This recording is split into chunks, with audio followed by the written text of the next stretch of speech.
मेरे चैनल में आप सभी का हार्दिक स्वागत है। आज मैं उपस्थित हूँ मुंशी प्रेमचंद द्वारा लिखित उपन्यास प्रेमाश्रम का अगला भाग अर्थात 21वां भाग लेकर उपस्थित हूँ। तो आइए कथानक प्रारंभ करते हैं। इसके पिछले के अंक आपको मेरे इसी चैनल पर प्लेलिस्ट के अंतर्गत प्राप्त होंगे, सुनिएगा अवश्य। यह कहकर वह फिर अपने कार्य में व्यस्त हो गया। कोई किसी से न बोला। बलराज टाल मटोल करता रहा और बिलासी उदास बैठी कभी रोती और कभी अपने को कोसती। यहाँ तक कि संध्या हो गई। तीनों ने धान के गट्ठे गाड़ी पर लादे और लखनपुर चले। बलराज गाड़ी हाँकता था, मनोहर पीछे पीछे उच्च स्वर से एक बिरहा गाता हुआ चला जाता था। राह में कल्लू अहीर मिला। बोला, मनोहर काका आज बड़े मगन हो। मनोहर का गाना समाप्त हुआ तो उसने भी एक बिरहा गाया। दोनों साथ साथ गांव में पहुंचे तो एक हलचल सी मची हुई थी। चारों ओर चरावर की ही चर्चा थी। कादिर के द्वार पर एक पंचायत सी बैठी हुई थी, लेकिन मनोहर पंचायत में न जाकर सीधा घर गया और जाते ही जाते भोजन मांगा। बहू ने रसोई तैयार कर रखी थी। इच्छापूर्ण भोजन करके नारियल पीने लगा। थोड़ी देर में बलराज भी पंचायत से लौटा। मनोहर ने पूछा, कहो क्या हुआ? बलराज, कुछ नहीं, ये सलाह हुई है कि खां साहब को कुछ नज़र वजर देकर मना लिया जाए। अदालत में सब लोग घबराते हैं। मनोहर, ये तो मैं पहले से ही समझ गया था। अच्छा, जाकर चटपट खा पी लो। आज मैं भी तुम्हारे साथ रखवाली करने चलूँगा। आँख लग जाए तो जगा लेना। 1 घंटे बाद दोनों खेत की ओर चलने को तैयार हुए। मनोहर ने पूछा, कुल्हाड़ा खूब चलता है ना? बलराज, हाँ, आज ही तो रगड़ा है। मनोहर, तो उसे ले लो। बलराज, मेरा कलेजा थर थर काँप रहा है। मनोहर, काँपने दो, तुम्हारे साथ मैं भी तो रहूँगा। तुम दो एक हाथ चला के वहाँ से लंबे हो जाना और सब मैं देख लूँगा। इस तरह आके सोए रहना और कुछ जानते ही नहीं। कोई कितना ही पूछे, डरकावे धमकावे, मुख मत खोलना। मैं अकेले ही जाता। मुदा एक तो मुझे अच्छी तरह सूझता नहीं। कई दिन से रतौंधी होती है। दूसरे हाथों में अब वह बल नहीं, एक चोट में उबारा निवारा हो जाए। मनोहर ये ऐसी बातें सावधानी से कह रहा था मानो कोई साधारण घरेलू बातचीत हो। बलराज इसके प्रतिकूल, इसके शंका और भय से आतुर हो रहा था। क्रोध के आवेश में वह आग में कूद सकता था, किंतु इस पैशाचिक हत्याकांड से उसके प्राण सूखे जाते थे। खेत में पहुंचकर दोनों मचान पर लेटे। अमावस की रात थी। आकाश पर कुछ बादल भी आए थे। चारों ओर घोर अंधकार छाया हुआ था। मनोहर जो लेटते ही खराटे लेने लगा, लेकिन बलराज पड़ा पड़ा करवटें बदलता रहा। उसका हृदय नाना प्रकार की शंकाओं का अविरल स्रोत बना हुआ था। 2 घड़ी बीतने पर मनोहर जागा। बोला, बलराज, सो गए क्या? बलराज, नहीं, नींद नहीं आती। मनोहर, अच्छा, तो अब राम का नाम लेकर तैयार हो जाओ। डरने या घबराने की कोई बात नहीं। अपने मर्जाद की रक्षा करना मर्दों का काम है। ऐसे अत्याचारों का हम और क्या जवाब दे सकते हैं? बेइज्जत का होकर जीने से मर जाना अच्छा है। दिल को खूब संभालो। अपना काम करके सीधे यहाँ चले आना। अंधेरी रात है, किसी की नज़र भी नहीं पड़ सकती। थानेदार तुम्हें डराएंगे, लेकिन खबरदार डरना मत। बस गांव के लोगों से मेल रखोगे तो तुम्हारा कोई बाल वाका न कर सकेगा।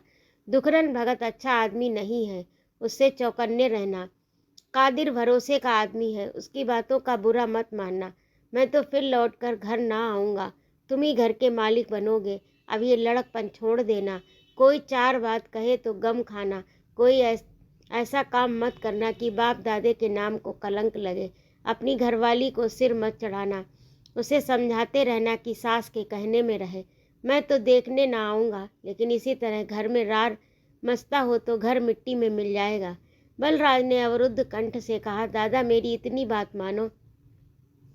इस वक्त सबूर कर जाओ। मैं कल एक की खोपड़ी तोड़ कर रख दूंगा। मनोहर, हाँ, तुम्हें कोई मारे तो तुम संसार भर को मार गिराओ। फैजू और करतार क्या मिट्टी के लोंदे हैं? गौस खां भी पलटन में रह चुका है। तुम लकड़ी में उनसे पेश ना पा सकोगे। वह देखो, हिरन निकल आया। महावीर जी का नाम लेकर उठ खड़े हो। ऐसे कामों में आगा पीछा अच्छा नहीं होता। गांव के बाहर ही चलाना होगा, नहीं तो कुत्ते भूकेंगे और जाग उठेंगे। बलराज, मेरे हाथ पैर कांप रहे हैं। मनोहर, कोई परवाह नहीं, कुल्हाड़ी हाथ में लोगे तो सब ठीक हो जाएगा। तुम मेरे बेटे हो, तुम्हारा कलेजा मजबूत है। तुम्हें अभी जो डर लग रहा है वह ताप के पहले का जाड़ा है। तुमने कुल्हाड़ा कंधे पर रखा, महावीर का नाम लेकर उधर चले तो तुम्हारी आंखों में चिंगारियां निकलने लगेंगी, सिर पर खून सवार हो जाएगा, बाज की तरह शिकार पर झपटोगे, फिर तो मैं तुम्हें मना भी करूं तो भी नहीं सुनोगे। वह देखो, सियार बोलने लगे, आधी रात हो गई, मेरा हाथ पकड़ लो, आगे आगे चलो, जय महावीर की। प्रेम शंकर की कृषिशाला अब नगर के रमणीय स्थानों की गणना में थी। यहाँ ऐसी सफाई और सजावट थी कि प्रातः रसिक गण सैर करने आया करते। यद्यपि प्रेम शंकर केवल उसके प्रबंध करता थे, पर वस्तुतः आसामियों की भक्ति और पूर्ण विश्वास ने उन्हें उसका स्वामी बना दिया था। अब अपनी इच्छा अनुसार नई नई फसलें पैदा करते, नाना प्रकार की परीक्षाएं करते, कोई जरा भी न बोलता, और बोलता ही क्यों जब उनकी कोई परीक्षा असफल ना होती थी। जिन खेतों में मुश्किल से 5-7 मन उपज होती थी, वहाँ 15-20 मन का औसत पड़ता था। उस पर बाग की आमदनी अलग थी। इन्हीं 4 सालों में कलमी, आम, बेर, नारंगी और पेड़ों में फल आने शुरू हो गए। साग भाजी की पैदावार घाटे में थी। प्रेम शंकर में व्यवसायिक संकीर्णता छू तक न गई थी। जो सज्जन यहाँ आते उन्हें फूल फल की डाली अवश्य भेंट की जाती। प्रेम शंकर की देखा देखी हाजीपुर वालों ने भी अपने जीवन का कुछ ऐसा डील डॉल कर लिया कि उनकी सारी आवश्यकताएं उसी बगीचे से पूरी हो जाती थी। भूमि का 8वां भाग कपास के लिए अलग रख दिया गया। अन्य प्रांतों से उत्तम बीज मंगाकर बोए गए। गांव के लोग स्वयं सूत काट लेते और गांव का ही कोरी उसके कपड़े बुन देता। नाम उसका मस्ता था। पहले वह जुआ खेला करता था, कई बार चोरी में पकड़ा गया, लेकिन अब उसने श्रम से गांव में भले आदमियों में गिना जाता।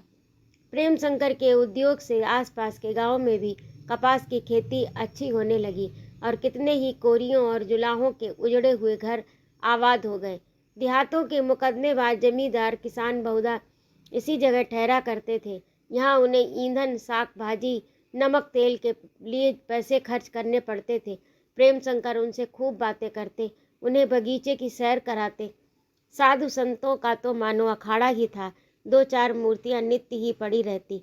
न जाने उस भूमि में क्या बरकत थी कि इतनी आतिथ्य सेवा करने पर भी किसी पदार्थ की कमी न थी।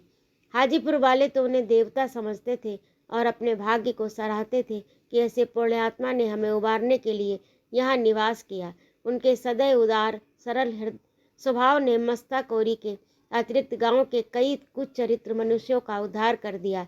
भोला अहीर जिसके मारे खलिहान में अनाज न बचता था, दमड़ी पासी जिसका पेशा ही लठैती था, अब गांव के सबसे मेहनती और ईमानदार किसान थे। प्रेम शंकर अक्सर कृषकों की आर्थिक दुर्वस्था पर विचार किया करते थे। अन्य अर्थशास्त्र वेत्ताओं की भांति वह कृषकों पर फिजूल खर्ची, आलस्य, अशिक्षा या कृषि विधान से अनभिज्ञता को दोष लगाकर इस प्रश्न को हल करते थे। वह परोक्ष में कहा करते थे कि मैं कृषकों को शायद ही ऐसी कोई बात बता सकता हूँ जिसका उन्हें ज्ञान न हो। परिश्रमी तो इनसे अधिक कोई संसार में नहीं होगा। मितव्ययिता में, आत्म संयम में, गृह प्रबंध में वे सभ्य निपुण हैं। उनकी दरिद्रता का उत्तरदायित्व उन पर नहीं बल्कि उन परिस्थितियों पर है जिनके अधीन उनका जीवन व्यतीत होता है। और वह परिस्थितियाँ क्या हैं? आपस की फूट, स्वार्थपरता, एक ऐसी संस्था का विकास जो उनके पांव की बेड़ी बनी हुई है। लेकिन जरा और विचार कीजिए तो ये तीनों कहानियाँ एक ही शाखा से फूटी हुई प्रतीत होती हैं, और ये वही संस्था है जिसका अस्तित्व कृषकों के रक्त पर अवलंबित है। आपस में विरोध क्यों? दुरावस्थाओं के कारण जिनकी इस वर्तमान शासन ने सृष्टि की है, परस्पर प्रेम और विश्वास क्यों नहीं है? इसीलिए कि यह शासन इन सद्भावों को अपने लिए घातक समझता है और उन्हें पनपने नहीं देता। इस परस्पर विरोध का सबसे दुखजनक फल क्या है? भूमि का क्रमशः अत्यंत अल्प भागों में विभाजित होना, लगान की अपरिमित वृद्धि। प्रेम शंकर इस शासन के सुधार को तो मानव शक्ति से परे समझते थे, लेकिन भूमि पर बंटवारे को रोकना उन्हें साध्य जान पड़ता था। यद्यपि किसी आंदोलन में अगुआ बनना उन्हें पसंद न था, किंतु इस विषय में वह इतने उत्सुक थे कि समाचार पत्रों में अपने मंतव्यों को प्रकट करने से न रुक सके। इससे उनका उद्देश्य केवल यह था कि कोई मुझसे अधिक अनुभवशील, कुशल, प्रतिभाशाली व्यक्ति इस प्रश्न को अपने हाथ में ले ले। एक दिन वह कई सहृदय मित्रों के साथ बैठे हुए इसी विषय पर बातचीत कर रहे थे कि एक सज्जन ने कहा, यदि आपका विचार है कि ये प्रथा कानून से बंद की जा सकती है तो आपकी भ्रांति है। इस विष युक्त पौधे की जड़ें मनुष्य के हृदय में हैं और जब तक इसे हृदय से खोद कर न निकालिएगा ये इसी प्रकार फूलता फलता रहेगा। प्रेम शंकर, कानून में कुछ न कुछ सुधार तो हो ही सकता है। इस पर इन महाशयों ने जोर देकर कहा, कदापि नहीं, बल्कि स्वार्थ प्रत्यक्ष रूप से प्रस्फुटित होने का अवसर न पाकर और भी भयंकर रूप धारण कर लेगा। इस पर एक किसान जो बंटवारे की दरख्वास्त करके कचहरी से लौटा था, आज यहीं ठहरा हुआ था, बोल उठा, कहूँ कुछ न होई, हम तो आपे लोगन के पीछे पीछे चलित है। जब आपन लोगन में भाई भाई में निवाह नहीं हो सकत तो हमार कस होई। आपका नारायण सब कुछ दिए है, मुदा आपे अपने भाई से अलग रहा था। ये उच्छृंखल शब्द प्रेम के हृदय में तीर के समान चुभ गए। सिर झुका लिया, मुख श्री मलिन हो गई। मित्रों ने कृषक की ओर तिरस्कार पूर्ण नेत्रों से देखा। यह एक जगत व्यापार था। यह व्यक्तियों को खींचना नितांत न्याय विरुद्ध था, पर वह अक्खड़ देहाती सभ्यता के रहस्यों को क्या जाने। मुंह में जो बात आई कह डाली। एक महाशय ने कहा, निरे गंवार हो, जरा भी तमीज नहीं। दूसरे महाशय बोले, अगर इतना ही ज्ञान होता तो देहाती क्यों कहलाते। ना अवसर का ध्यान, ना औचित्य का विचार, जो कुछ ऊट पटांग मुंह में आया बक डाला। बेचारे किसान को अब मालूम हुआ कि मुंह से कोई अनुचित बात निकल गई। लज्जित होकर बोला, साहब मैं गंवार मनई, ये सब फेर कान का जानो, जौन कुछ भूल चूक हो गई हो माफ करो जाए। प्रेम शंकर, नहीं नहीं, तुमने कोई अनुचित बात नहीं कही। मेरे लिए इस स्पष्ट कथन की आवश्यकता थी। तुमने अच्छी शिक्षा दे दी। कोई संदेह नहीं, शिक्षित जनों में भी विरोध और वैमनस्य का उतना ही प्रकोप है जितना अशिक्षित लोगों में है, और मैं स्वयं इस विषय में दोषी हूँ। मुझे किसी को समझाने का अधिकार नहीं। मित्रगण कुछ देर तक बैठे रहे, लेकिन प्रेम शंकर कुछ ऐसे दब गए कि फिर जबान न खुली। अंत में सब एक एक करके चले गए। सूर्यास्त हो रहा था। प्रेम शंकर घोर चिंता की दशा में अपने झोपड़े के सामने टहल रहे थे। उनके सामने अब यह समस्या थी कि ज्ञान शंकर से कैसे मेल हो। वे जितना ही विचार करते उतना ही अपने को दोषी पाते। ये सब मेरी ही करनी है। जब आसामियों से उनकी लड़ाई ठनी हुई थी तो मुझे उचित नहीं था कि आसामियों का पक्ष ग्रहण करता, माना कि ज्ञान शंकर का अत्याचार था। ऐसी दशा में मुझे अलग रहना चाहिए था या उन्हें भ्रातृवत समझाना चाहिए था। ये तो मुझसे हुआ नहीं, उल्टे उन्हीं से लड़ बैठा। माना कि उनके और मेरे सिद्धांतों में घोर अंतर है, लेकिन सिद्धांत विरोध परस्पर भ्रातृ प्रेम को क्यों दूषित करे। ये भी माना कि जब से मैं आया हूँ उन्होंने मेरी अवहेलना ही की है, यहाँ तक कि मुझे पत्नी प्रेम से वंचित कर दिया। पर मैंने भी तो कभी उनसे मिले रहने की, उनसे कटु व्यवहार को भूल जाने की, उसकी अप्रिय बातों को सह लेने की चेष्टा नहीं की। वह मुझसे एक अंगुल खसके तो मैं उनसे हाथ भर हट गया। सिद्धांत प्रियता का ये आशय नहीं है कि आत्मीय जनों से विरोध कर लिया जाए। सिद्धांतों को मनुष्यों से अधिक मान्य समझना अक्षम्य है। उनके हृदय को अपनी तरफ से साफ करने का ये अच्छा अवसर है। संध्या हो गई थी। ज्ञान शंकर अपने सुरम्य बंगले के सामने मौलवी इजाद हुसैन के साथ बैठे बातें कर रहे थे। मौलवी साहब ने सरकारी नौकरी में मनोनुकूल सफलता न देख इस्तीफा दे दिया था और कुछ दिनों से जाति सेवा में लीन हो गए थे। उन्होंने अंजुमन इत्तेहाद नाम की एक संस्था खोल ली, जिसका उद्देश्य हिंदू मुस्लिम में परस्पर प्रेम और मैत्री बढ़ाना था। ये संस्था चंदे से चलती थी और इसी हेतु सैयद साहब यहाँ पधारे थे। ज्ञान शंकर ने कहा, मुझे एक दिन का तजर्बा हो रहा है कि जमींदारी करने के लिए बड़ी शक्ति की ज़रूरत है। जमींदार नजर नजराना, हरी बेगार, डांड बांध सब कुछ छोड़ सकता है, लेकिन लगान को नहीं छोड़ सकता। वह भी अब बगैर अदालती कार्यवाही के नहीं वसूल होता। इजाद हुसैन जनाब बजा फरमाते हैं, लेकिन गुलाम ने ऐसे रईसों को भी देखा है जो कभी अदालत के दरवाजे तक न गए। जहाँ किसी आसामी ने सरकशी की, उसकी मरम्मत कर दी, और लुप्त यह कि कभी डंडे या हंटर से काम नहीं लिया। गर्मी में झुलसती हुई धूप, जाड़े में बर्फ सा सन्नाटा, गर्मी में झुलसती हुई धूप, जाड़े में बर्फ का सा ठंडा पानी, बस इसी लटके से उनकी सारी मालगुजारी वसूल हो जाती। मई और जून की धूप जरा देर सिर पर लगी और आसामी ने कमर ढीली की। ज्ञान शंकर, मालूम नहीं ऐसे आदमी कहाँ हैं। यहाँ तो ऐसे बदमाशों से पाला पड़ा है जो बात बात पर अदालत का रास्ता लेते हैं। मेरे ही मौजे को देखिए कैसा तूफान उठ गया, और महज चरावर को रोक देने के पीछे। इतने में डॉक्टर इरफान अली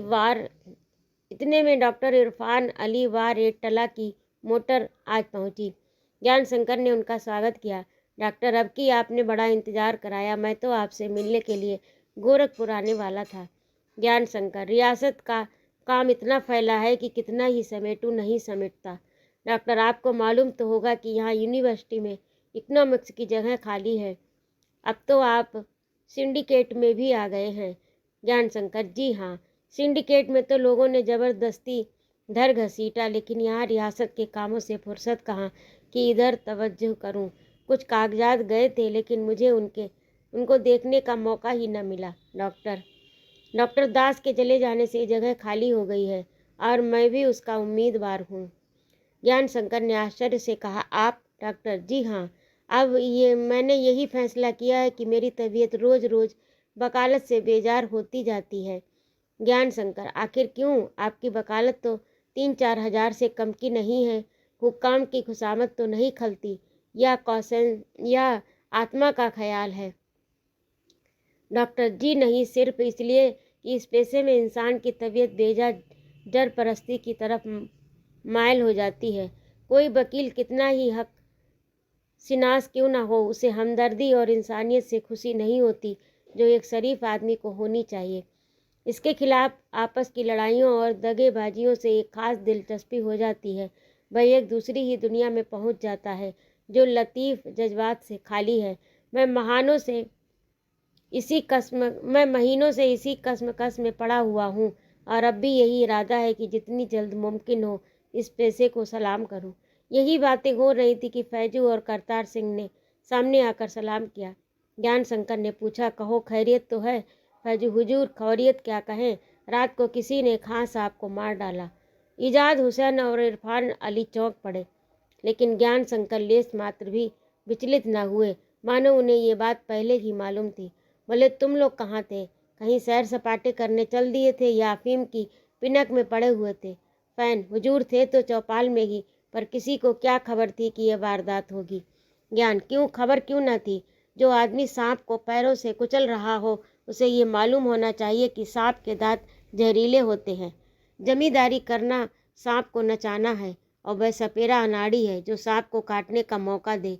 खैर, कातिल का कुछ पता चला? फैज, जी हाँ, वही मनोहर अहीर है। उसने सवेरे ही थाने में जाकर इकबाल कर दिया। दोपहर को थानेदार साहब आ गए और तहकीकात कर रहे हैं।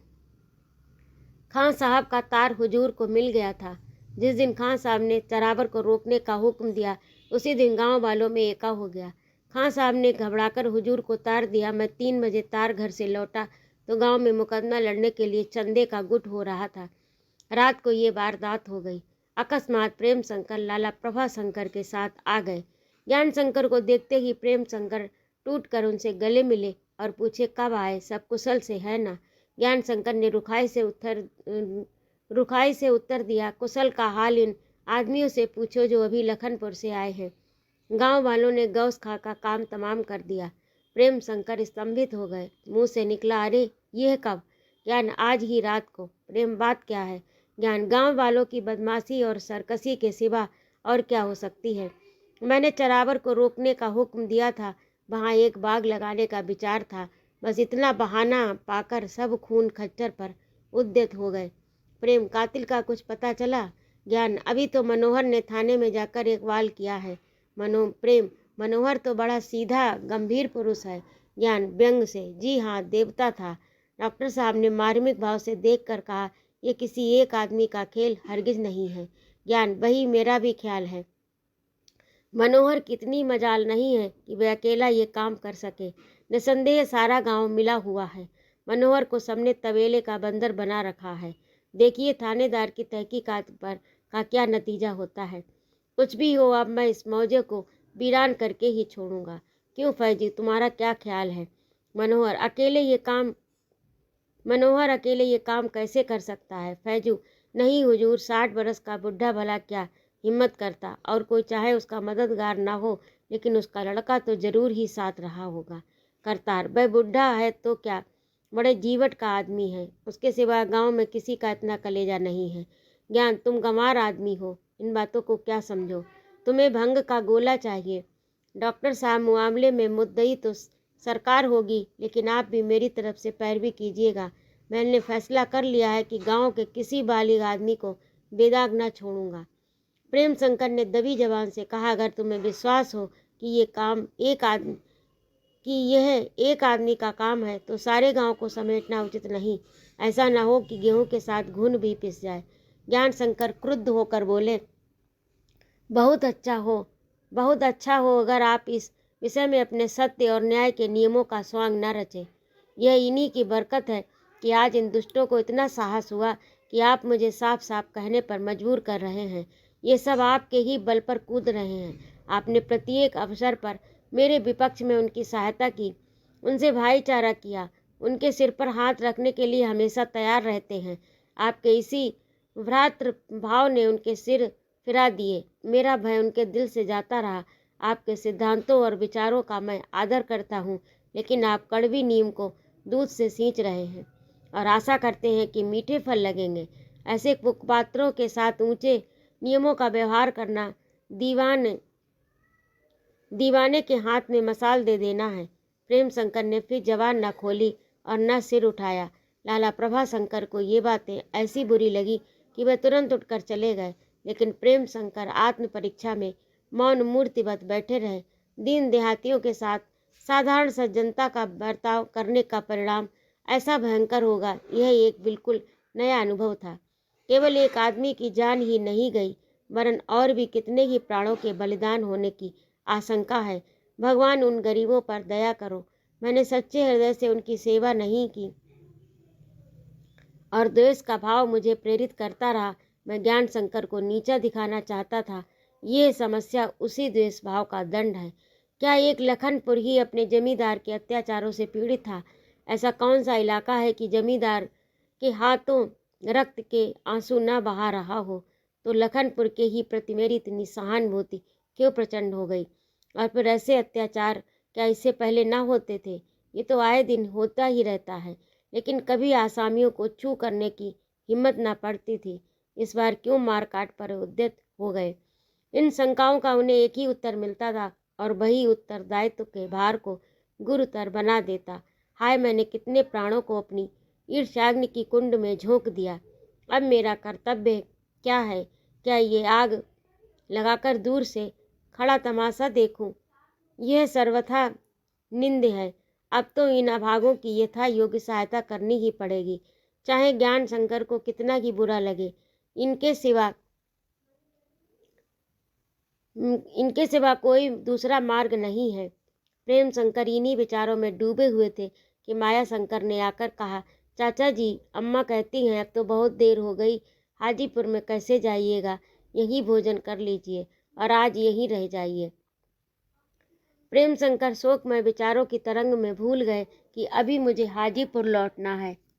माया को प्यार करके बोले, नहीं बेटा, मैं चला जाऊंगा, अभी ज़्यादा रात नहीं है, यहाँ रह जाऊंगा तो बड़ा हर्ज होगा। ये कहकर वह उठ खड़े हुए, ज्ञान शंकर की ओर करुण नेत्रों से देखा, बिना कुछ कहे चले गए। ज्ञान शंकर ने उनकी तरफ ताका भी नहीं। उनको जाने के बाद डॉक्टर महोदय बोले, मैं तो इनकी बड़ी तारीफ सुना करता था, पर पहली ही मुलाकात में तबीयत आसूदा हो गई। कुछ क्रुद्ध से मालूम होते हैं। ज्ञान, बड़े भाई हैं, उनकी शान में क्या कहूँ। कुछ दिनों अमेरिका क्या रहा है, गोया हक और इंसाफ का ठेका ले लिया है। हालांकि अभी तक अमेरिका में भी ये ख्यालात अमल के मैदानों से कोसों दूर है। दुनिया में इन ख्यालों के चर्चे हमेशा रहे हैं, हमेशा रहेंगे। देखना सिर्फ यह है कि वह कहाँ तक अमल में लाए जा सकते। मैं खुद इन उसूलों का कायल हूँ, पर मेरे ख्याल में अभी बहुत दिनों तक इस जमीन में ये बीज सरसब्ज नहीं हो सकता। इसके बाद कुछ